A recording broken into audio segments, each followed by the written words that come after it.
उस जंगल में कुछ चोर लोग रहते थे, कुछ चोर लोग रहते थे। उन लोगों ने एक तोता पाल रखा था। क्या पाल रखा था? तोता। उस तोते को सिखा दिया था इन्होंने, उन चोरों ने, कि देखो जब इस मार्ग से कोई जाएगा तो तुम अपने भाषा में हमको बता दिया करना। अब महाराज पृथु की सेना जा रही थी, महाराज पृथु भी साथ में थे। उस तोते ने क्या किया कि अपने भाषा में बोल करके सभी चोरों को अवगत करा दिया, सभी चोरों को बता दिया महाराज। सभी चोर लोग आए, सभी चोर लोग आए और राजा के ऊपर आक्रमण करने लगे। जब राजा के ऊपर आक्रमण करने लगे तो राजा महाराज पृथु की सेना अधिक थी, इसलिए महाराज पृथु की सेनाओं ने चोरों को बंदी बना लिया। और महाराज पृथु ने आदेश दिया कि जिस तोते ने इसको अवगत कराया है, हमारे बारे में बताया है इन चोरों को, उस तोते को भी पकड़ लो। क्या करो? पकड़ लो, पिंजरे में डाल दो। राजा का हट था, तोते को पकड़ लिया गया, किसी भांति से पिंजरे में डाल दिया गया।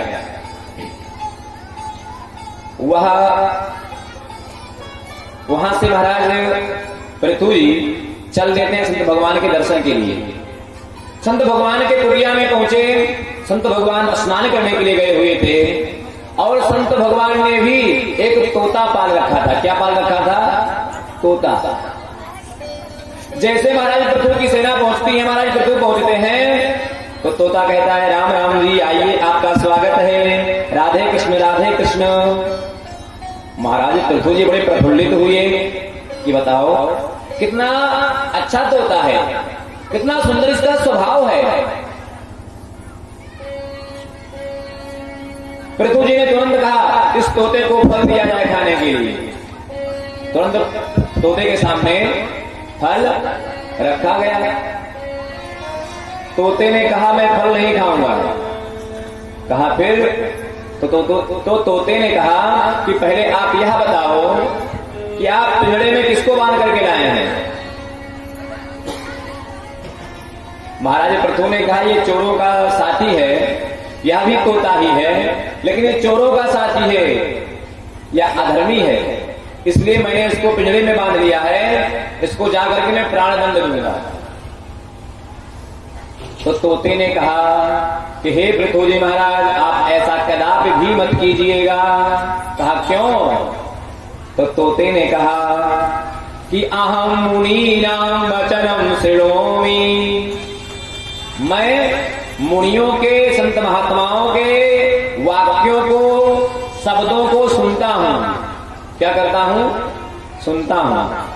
अहम मुनीनाम वचनम शृणोमि शृणोत्ययं वैधनस्य वाक्यम, मैं तो मुनियों के, संतों के वाक्यों को सुनता हूं, लेकिन वह जिसको तुम पकड़ करके लाए हो, वह तोता चोरों के बातों को सुनता है। किसके बातों को? चोरों के बातों को सुनता है, दुष्टों के बातों को सुनता है। मैं संत महात्माओं के संग रहता हूं और वह तोता चोरों के साथ रहता है। अहम मुनीनाम वचनम शृणोमि शृणोत्ययं वैधनस्य वाक्यम, नामे गुणो वा, नामे गुणो वा, मुझमें कोई गुण नहीं है। नामे गुणो वा न च तस्य दोषा, ना उसके अंदर दोष है, ना हमारे अंदर गुण है, ना उसके अंदर दोष है। फिर है क्या? संसर्ग जादो सगुणो भवन्ति, संसर्ग से ही दोष और गुण होता है। जैसा करोगे आप संग, वैसा रंगत चढ़ेगी महाराज। आप दुष्टों का संग करोगे, चोरों का साथ करोगे तो एक दिन चोर बन जाओगे। आप संत महात्माओं का संग करोगे तो एक ना एक दिन भगवान से मिल जाओगे, इसमें संदेह नहीं है। इसलिए हे राजा परीक्षित, तुम क्या करो? पहले आसन को जीतो, उसके बाद श्वास को जीतो, उसके बाद क्या करो, संग को जीतो। और चौथी बात क्या है? चौथी बात यह है महाराज कि जितेंद्रिय, उसके बाद तुम अपने इंद्रियों को जीतो। किसको जीतो? इंद्रियों को। जो ज्ञान इंद्रियाएं हैं ना महाराज, इनको तुम जीतो। मैं एक निवेदन कर दूं आपसे, एक बड़ा सुंदर श्लोक है, सुनाए हम आपको। कुरंग मातंग पतंग भृंग, कुरंग मातंग पतंग भृंग, मीना हता पंचभिरेव पंच, एकः प्रमादी सकथं न हन्यते, या सेवते पंचभिरेव पंच। कुरंग किसे कहते हैं? कुरंग कहते हैं मृग को। किसे कहते हैं? हिरण को। कुरंग कहते हैं मृग को।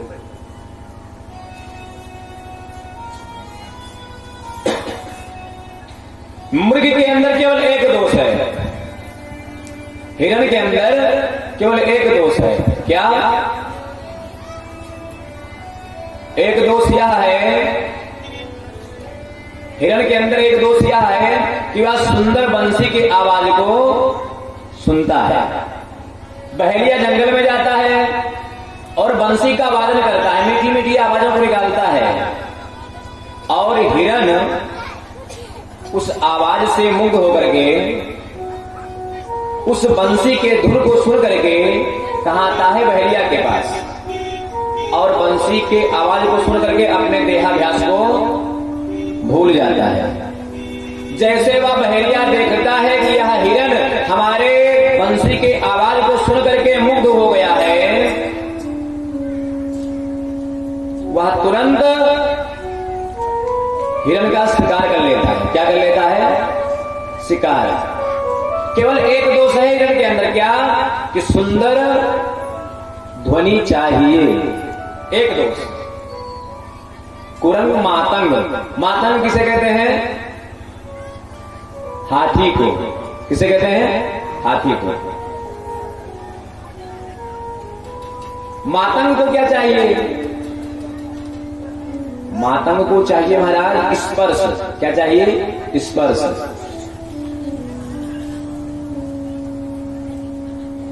जो शिकारी लोग होते हैं जंगल में जाते हैं, जंगल में जाने के बाद क्या करते हैं कि नीचे गड्ढा खोद देते हैं। गड्ढा खोदने के बाद में उसके ऊपर पतली पतली लकड़ियां बिछा देते हैं, और उन पतली पतली लकड़ियों के ऊपर पत्थर डाल देते हैं, और पत्थर डालने के बाद एक हथनी का चित्र बना देते हैं। क्या बना देते हैं?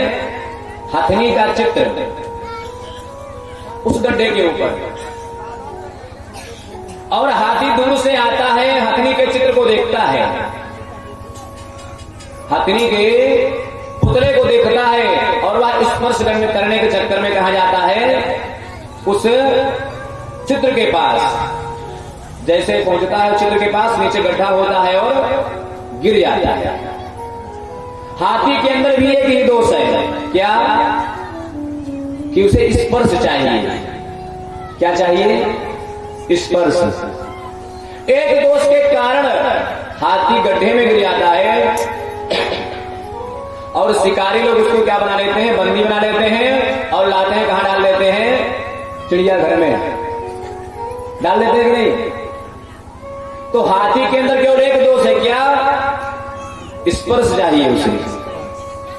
कुरंग मातंग पतंग, पतंग किसे कहते हैं? कीड़े को। जो छोटे छोटे कीड़े होते हैं, जहां पर प्रकाश जलता है, दिया जलता है, वहां पर छोटे छोटे कीड़े पतंगे जो होते हैं चले जाते हैं, उड़ने लगते हैं। पतंग के अंदर केवल एक दोष है, क्या? उन पतंगों के अंदर एक दोष है कि सुंदर नयन सुख चाहिए। क्या चाहिए? सुंदर नयन सुख चाहिए। कभी कभी ऐसा होता है कि किसी व्यक्ति को हम देखते देखते इतना मुग्ध हो जाते हैं कि अपने आप को हम भूल जाते हैं। और दूसरा व्यक्ति कहता है भैया कहाँ, बोले अच्छा अच्छा अच्छा। तो कहने का अभिप्राय कि सुंदर दृश्य देखने के चक्कर में पतिंगा मारा जाता है। पतिंगे के अंदर भी केवल एक ही दोष है, क्या? सुंदर दृश्य चाहिए, नैन सुख चाहिए महाराज। और नैन सुख के चक्कर में दीपक में जल करके वह पतिंगा मारा जाता है। कितने हुए? 3। कुरंग, मातंग, पतंग, भृंग। भृंग कहते हैं भंवरे को। किसे कहते हैं? भंवरे को। एक भंवरा उड़ता हुआ कहां आया? एक कमल के पंखुड़ी पर बैठ गया और कमल के पराग का पान करने लगा, कमल के रस का पान करने लगा, पीने लगा। रात्रि काल हो गई, रात्रि काल होने लगी तो वह भंवरा सोचता है, क्या सोचता है? उस कमल की पंखुड़ियों पर बैठ करके वह सोचता है कि रात्रि गमिष्यति भविष्यति सुप्रभातम। रात्रि जाएगी फिर क्या होगा? भास्वान उदेश्यसि हसिष्यसि पंकजस्त्री। रात्रि जाएगी, प्रातः काल होगा और किसका उदय होगा? भगवान भास्कर का, भगवान सूर्य का उदय होगा। और जैसे प्रातः काल होगा मैं फिर इसी कमल के पंखुड़ियों का, इस कमल के पराग का पान करूंगा। इतना मन में सोच ही रहा था। सायंकाल का समय था। एक हथनी आई और अपने सूंड से कमल के पंखुड़ियों को बजाया और पैर के नीचे रखा, नीचे रख करके पैर से दाब दिया। भंवरे का क्या हुआ? गोविंदाय नमो नमः। भंवरे के अंदर क्या दोष है? केवल एक दोष कि सुंदर सुगंध चाहिए। कभी कभी ऐसा होता है कि हम सेंट को लगा करके, इत्र को लगा करके, सुगंधित द्रव्य को लगा करके इतना मुग्ध हो जाते हैं कि अपने आप को भूल जाते हैं कि हम कहां हैं, क्या हो रहा है। रास्ते में हम चलते हैं, कहीं सुगंधित वातावरण अगर हमको मिल जाता है तो भूल जाते हैं कि हम कहां हैं। कहने का अभिप्राय है कि भंवरे के अंदर केवल एक दोष है, क्या चाहिए इसे? सुंदर सुगंध। केवल एक दोष है महाराज। कितने हुए? 4। 5वां है मीन। मीन किसे कहते हैं? सब लोग जानते हैं, मीन कहते हैं मछली को। इसके पहले कोई नहीं बोल रहे थे। तो मीन कहते हैं मछली को। मछली क्या होती है महाराज? जल में रहती है। मछुआरे जाते हैं, कांटी के बारे में तो आप लोग जानते ही होंगे। कांटी लेते हैं, कांटी में केंचुआ फंसा देते हैं। क्या फंसा देते हैं? केंचुआ। और उस कांटी को कहां डालते हैं? जल में, पानी में। पानी में डालते हैं और पानी में जब वह कांटी जाता है तो मछली उस कांटी में लगे हुए केंचुए को देखती है और वह मछली उस केंचुए को खाने के लिए दौड़ती है। और जैसे खाने के लिए दौड़ती है, कहां फंस जाती है? कांटी में वह फंस जाती है। कहने का अभिप्राय है कि मछली के अंदर भी केवल एक दोष है। वह कौन सा दोष? स्वाद, जिह्वा का।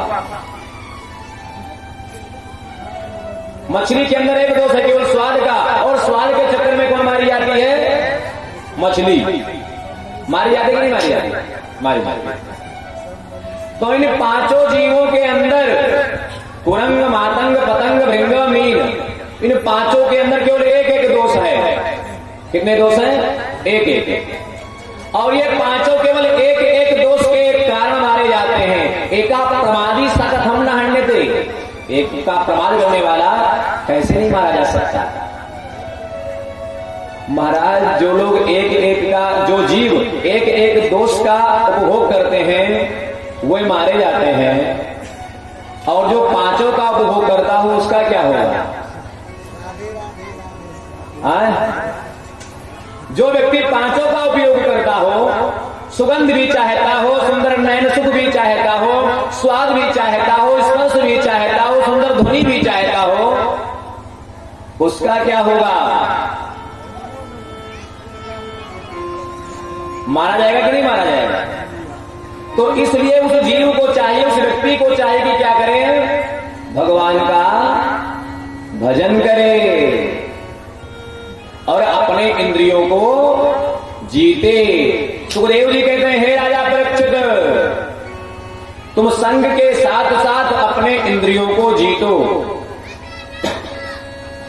जब अपने इंद्रियों को जीत लोगे तो कहीं सुंदर सुगंध मिलेगा, आप अपने आप में कंट्रोल में रहोगे, आप अपने आप को रोक के रखोगे, बच जाओगे। कहीं सुंदर स्पर्श मिलेगा, अपने आप को रोक लोगे, बच जाओगे। सुंदर स्वाद मिलेगा, अपने आप को रोक लोगे, बच जाओगे। सुंदर ध्वनि मिलेगी, अपने आप को रोक लोगे, बच जाओगे। लेकिन अगर तुमने अपने इंद्रियों को नहीं जीता तो तुम्हारा पतन हो जाएगा। इसलिए हर एक व्यक्ति को चाहिए कि पहले आसन जीते, आसन के बाद प्राणायाम साध करके अपने श्वास को जीते, श्वास को जीतने के बाद में अपने संग को जीते और संग को जीतने के बाद में अपने इंद्रियों को जीते। और इंद्रियों को जीतने के बाद में क्या करें, इंद्रियों को जीतने के बाद में करें कि स्थूले भगवतो रूपे मनः संधारये धिया। इंद्रियों को जीतने के बाद में भगवान के विराट स्वरूप का दर्शन करें, भगवान के विराट स्वरूप का ध्यान करें। भगवान के विराट स्वरूप क्या है कि पाताल में तस्य हि पादमूलम पठन्ति पार्ष्णी प्रपदे रसातलम। जितने भी लोक हैं, अतल वितल सुतल तलातल रसातल महातल पाताल, नीचे के, ऊपर के कौन कौन से, भूर भुवा स्वः महाजना तपः और सत्यम। इन 14 लोगों को भगवान के अंगों की परिकल्पना करते हुए, भगवान के अंगों का ध्यान करते हुए, जैसे पाताल लोक को ऐसा माने कि भगवान का पैर है, क्या है, पैर। एड़ी रसातल है, जो गांठ है महाराज गुल्फ, ये महातल है। इसी प्रकार से कटिबंध से नीचे के अंगों को, नीचे के लोकों से कल्पना करते हुए भगवान का ध्यान करें। और कटिस्थल के, नाभि स्थल के ऊपर के अंगों को भगवान के ऊपर वाले लोकों की परिकल्पना करते हुए भगवान का ध्यान करें। और ध्यान करते करते ध्येय में मिल जाए। किसमें मिल जाए, ध्येय में। पहले त्रिपुटी होती है महाराज, पहले क्या होती है, त्रिपुटी। त्रिपुटी किसे कहते हैं, ध्याता, ध्यान, ध्येय, कर्ता, कर्म और कर्मे जिसके हम करते हैं। तो ध्याता तो ध्यान करने वाला हो गया, और ध्यान हो गई क्रिया, और ध्येय हो गए कौन, भगवान। अगर व्यक्ति अपने शरीर से, अपने इस मनुष्य के शरीर से भगवान का ध्यान करे तो इसी शरीर से भगवान के स्वरूपों को प्राप्त कर सकता है। किसको प्राप्त कर सकता है, भगवान के शरीर को। अच्छा, कैसे प्राप्त कर सकता है, जैसे कि सारे वो धन्यो विपदी स्वरूपम यो न मुंचती तजंदम की करे तप्तम हिमुदे हर शांतिता। क्या है, आप लोग बिल्ली को जानते हैं, कीड़ा होती है कीकर नाम की बिल्ली होती है, उसको कहते हैं गांव में आप लोगों ने देखा होगा, दरवाजे के ऊपर, छत के ऊपर छोटी सी मिट्टी की घर बना लेती है। पता चला, एक मिट्टी की घर बना लेती है। वह कीड़ा क्या करती है महाराज, एक छोटे से कीड़े को पकड़ करके लाती है और अपने मिट्टी के घर में बंद कर देती है। क्या कर देती है? बंद कर देती है। और जिस कीड़े को वह बंद करती है, वह कीड़ा बार बार उस कीड़े के बारे में सोचता रहता है, उस बिल्ली के बारे में सोचता रहता है, ध्यान करता रहता है कि कहीं आकर के वह बिल्ली हमको मार ना दे। वह कीड़ा उसी शरीर से बिल्ली के शरीर को प्राप्त कर लेता है। किसके शरीर को प्राप्त कर लेता है? बिल्ली को, अर्थात जो कीड़ा उस मिट्टी के घर को बनाती है, उसी कीड़े के वत वह कीड़ा हो जाता है, जिसको वह अपने अंदर उस मिट्टी के घर में बंद करती है। कहने का अभिप्राय, जब हम भगवान का ध्यान करेंगे तो पहले तो त्रिपुरी रहेगा महाराज, लेकिन अंत में केवल ध्येय रह जाएगा, ध्याता और ध्यान खत्म हो जाएगा। तो भगवान का ध्यान करो। बड़ा सुंदर उपदेश दिया। और इसके बाद राजा परीक्षित जी ने प्रश्न किया कि हे प्रभु, आप यह बताइए कि कामना रखने वाले व्यक्ति को किससे क्या चीज मांगना चाहिए? कामना रखने वाले व्यक्ति को, इच्छा रखने वाले व्यक्ति को किससे क्या चीज मांगना चाहिए? तो सुखदेव जी कहते हैं, राजा परीक्षित, जो लोग पुत्र की आकांक्षा रखते हो वह पितरों से मांगे, पितरों की उपासना करें। जो लोग आयु की इच्छा रखते हो वे अश्विनी कुमारों की उपासना करें। जो लोग रूप की आकांक्षा रखते हो वे लोग गंधर्वों की उपासना करें। जो लोग विद्या चाहते हो वे भगवान शंकर की उपासना करें। जो लोग भोग चाहते हो वे चंद्रमा की उपासना करें। तो राजा परीक्षित ने कहा कि हे प्रभु, आपने अलग अलग बताया कि विद्या चाहिए तो शंकर जी के पास जाओ, रूप चाहिए तो गंधर्वों के पास जाओ, आयु चाहिए तो अश्विनी कुमारों के पास जाओ। आप हमें किसी ऐसे देवता का नाम बताइए कि जिसके पास मैं जाऊं तो हमारे समस्त इच्छाओं की पूर्ति हो जाएगी। तो सुखदेव जी कहते हैं, एक देवता ऐसे हैं जिनके पास जाने से तुम्हारे समस्त इच्छाओं की पूर्ति हो सकती है। कौन है वे? अकामः सर्व कामो वा मोक्ष काम उदारधी ते प्रेम भक्ति योगेन यजेत पुरुषं परम। भगवान नारायण के शरण में जाओ, भगवान श्री कृष्ण के शरण में जाओ, जो भी तुम्हारी इच्छा होगी वह पूर्ण करेंगे। इसके बाद में यहां पर सुखदेव जी ने राजा परीक्षित को बताया कि जिसके जिह्वा भगवान की भजन नहीं करती, उनकी जिह्वा कैसे है? किसके समान है? दादुरी के समान महाराज। बिलेवतोरुक्रम विक्रमान्ये नासृण्वताकर्णपुटे नरस्य। जिनके कान भगवान के नामों को श्रवण ना करें, भगवान के कीर्तनों को ना सुने, भगवान की कथाओं को ना सुने, उनके कान कैसे हैं? सर्प के बिल के समान। जिनके नयन भगवान का दर्शन ना करें, उनके नयन कैसे हैं? मोर के पंख के समान। मोर के पंख में नयन होता नहीं, नेत्र बना होता है, उसी मोर के पंख के समान है उनके नयन जो भगवान के भजन नहीं करते हैं। गोस्वामी तुलसीदास जी ने बड़ा सुंदर लिखा है, क्या कि जिन हरि कथा सुनहि नहीं काना, जिन हरि कथा सुनहि नहीं काना, जिन हरि कथा सुनहि नहीं काना, जिन हरि कथा